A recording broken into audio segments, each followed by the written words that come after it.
All right, welcome back to the Wise Mother Homestead. We are on day 4 of our sourdough starter experiments. So here is our water sourdough starter. There's a lot of hooch on top, and I've read a couple different things. One says to dump that hooch out, and others say stir it right back in. So I'm gonna go ahead and stir this back in. This water sourdough starter is actually getting like super watery. I'm kind of surprised by that. I'm not sure if that's normal, but I guess that's kind of why it's an experiment, right? So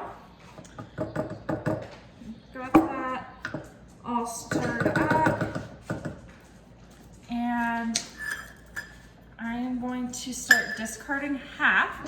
I've got just a bag here, so I'm gonna just dump it because it's so watery that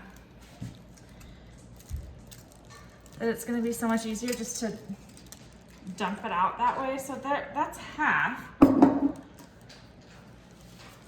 right. And I don't know if maybe I did something wrong. I don't know. It's not as bubbly. It's not as thick.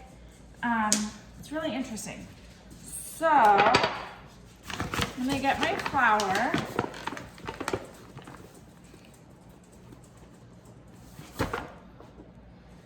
And do my 2 cups of flour.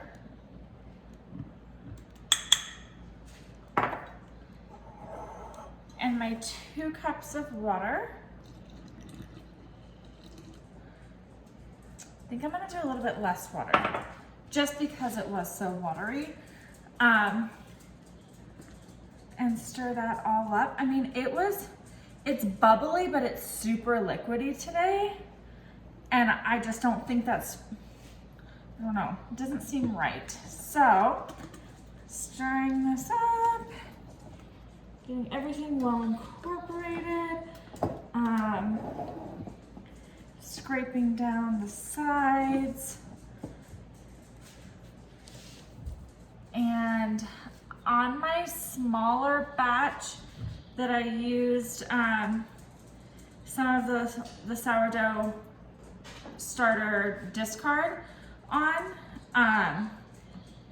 it was the same way. The pint jar, it was a little bit liquidy, and it had that hooch on top. So stir this all in really good.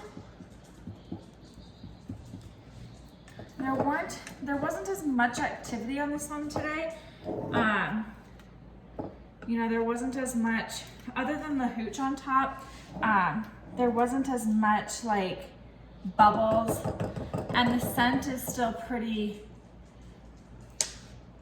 tolerable, I guess. It's not, I mean, it doesn't smell bad. Let's put it that way. It doesn't smell bad. But I did make a mess by pouring it out. So that is day 4 of the water starter.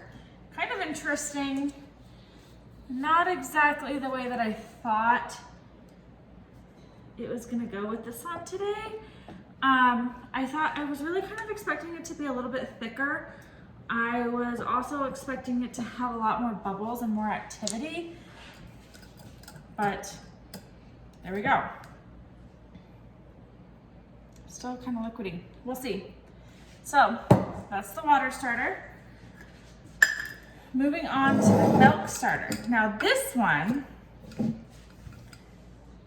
didn't rise, has bubbles on top, much thicker, which is interesting to me. I don't know. It still has that florally scent, and if you can tell, like that thickness is still there. So this has more of the consistency of the sourdough that I was expecting to see. So weird. yesterday I wasn't super impressed with the milk starter, and today I'm not super impressed with the water starter. So we'll see. Really interesting. I don't know. As the days go on, I'm like more, my I guess thoughts on how this is going is changing. I really thought, I had high hopes for the milk starter to start with, and then as the days went on, I was like, no, I have higher hopes for the water starter now because it had a lot more activity going on with it. And now I'm back to having higher hopes for the milk starter. So kind of strange. Okay, that's half. Or that. Nope. Okay, and 1 cup of flour, 1/4 cup of sugar,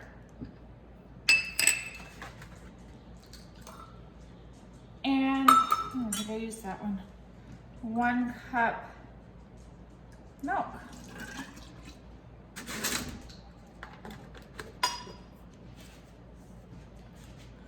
Stir this up.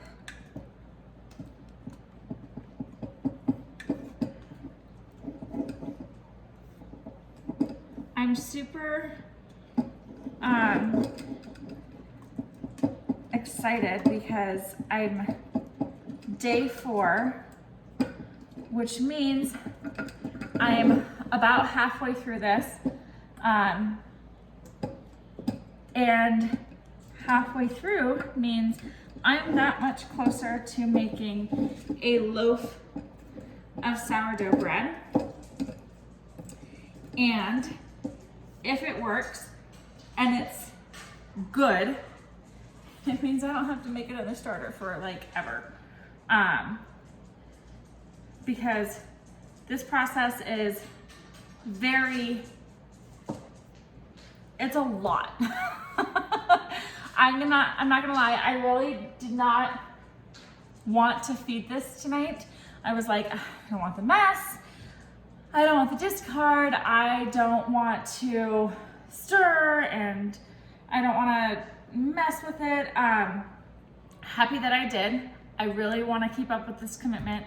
And I don't want to have to make sourdough starter anymore. So I'm really hoping that this works out and I can just get a sourdough starter and keep feeding it like once a week as opposed to every day and make delicious sourdough bread. So here's the milk starter. Filled it right back up to the line. I kind of think this is the way that you're supposed to do it. It makes more sense to me now, the whole rubber band idea, because I'm thinking that you use the rubber band as a guide, not only to see if your starter has risen at all and how much it rose, but also to use it as a guide, like, okay, here's where it's at. I need to dump half of that. And then once you put in your ingredients back in, it should come back up to that line again. I think that makes a lot more sense than having to move the rubber band every day. But I don't know, that water starter, I've had to move the band. And I guess it's a little thicker now, but I have it. There they are, day 4 down.